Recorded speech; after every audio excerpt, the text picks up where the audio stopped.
Alright guys, on deck for review today here is our Streamlight TLR-2. We're going to do a little demonstration here of the properties of the light in terms of doing some footage at night, zooming in on the laser, seeing how that works, how it looks in sunlight like we have out here today, and we're going to compare it to the classic mag light, double D light that a lot of guys used. I used to use back when I went through the police academy. It's been used for a long time. It's kind of the standard within the light world. The one I have is the LED, so it's kind of one of the brighter ones. We'll compare it to see what you get with the TLR-2 at night, and I'll just give my summary at the end.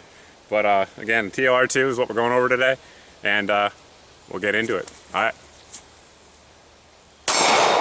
guys, we're going to test out the laser function here on this TLR-2. We're going to zoom in on the target there so you guys can see it.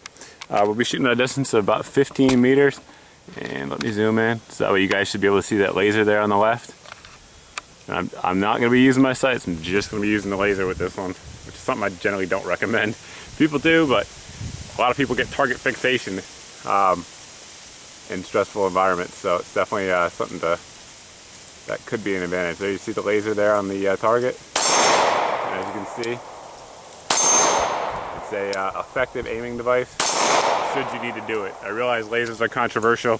I'm one of the people that tends to kind of tell new shooters that they shouldn't have them because they should learn how to shoot with their sights. But in a stressful situation, we all get tunnel vision. Not everyone, but most people get tunnel vision and focus on that threat. So laser can help you in that kind of situation. Up next, guys, we'll be outside doing a little nighttime test of this. Alright guys, we're going to do a little nighttime shooting up next, and the light that we're going to be using for comparison is the Maglite Double D cell battery. This one has the LED bulb, so it's one of the brighter ones. I used this for a long time back before I knew what a weapon light was. It's a good light in my opinion, and it'll be used to the basis of comparison here. I do live in a city, so there's ambient light everywhere, but there is a wall about 25 meters away from my back door, and that's what we'll be shooting from to show you how these lights work in that kind of environment. And that's the comparison we'll be doing. Alright guys, as I mentioned earlier, I live out in the downtown area of a pretty big urban city, so it doesn't get completely dark out here because we do have street lights and neighborhood lights, but it's definitely dark out here, and a flashlight in the shadowy areas, which I'm about to show you, is definitely helpful.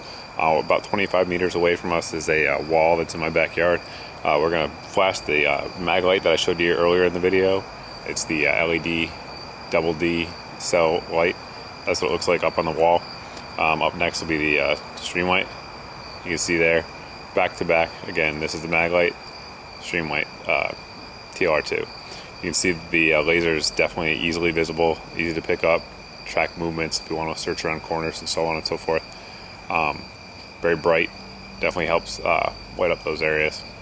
If you want to see what just the laser looks like out here in darkness, there it is on the wall. It jumps out at you, very easy to track.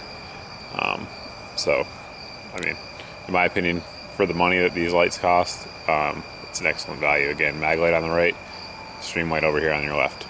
Alright guys, so you saw how it worked at night there. It's pretty bright, especially when you consider the size of it compared to what, some of the lights out there are. Just a little overview here. If you want to adjust whether or not you use just the laser or just the light or the combination of both, there's a little toggle switch here on the back.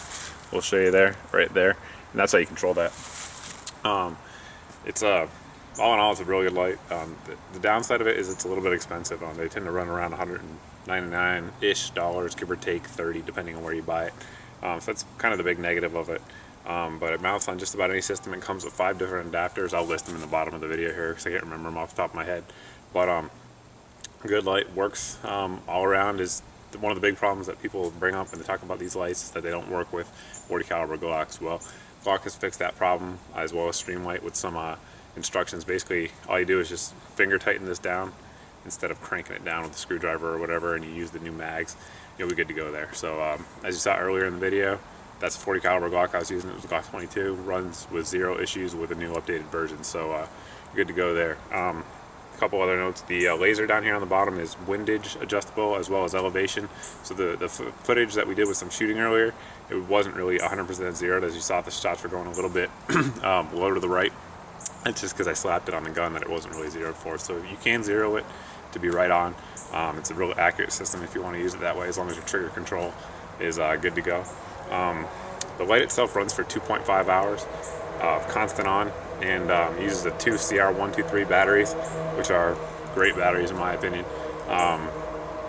It weighs 4.7 ounces, so it's a little bit heavy on the front end, but in my opinion it's pretty good because it helps soak up that recoil while you're firing. And most people aren't going to concealed carry this anyway, so the extra weight's not that big of a deal. And one of the more important features, I guess, that I kind of should have put in the beginning but didn't, is it's 160 lumens. A lot of manufacturers out there like to claim they're XYZ lumens. Well, I think this one's pretty accurate. It's a bright light, but it's not, you know, some of the 500 lumen lights that you see advertised out there. This one advertised 160. I'm pretty confident you're actually getting 160 out of it. It's definitely blinding. If you shine it in a mirror at yourself, you'll notice the effect. It's a temporary stunning sensation for sure.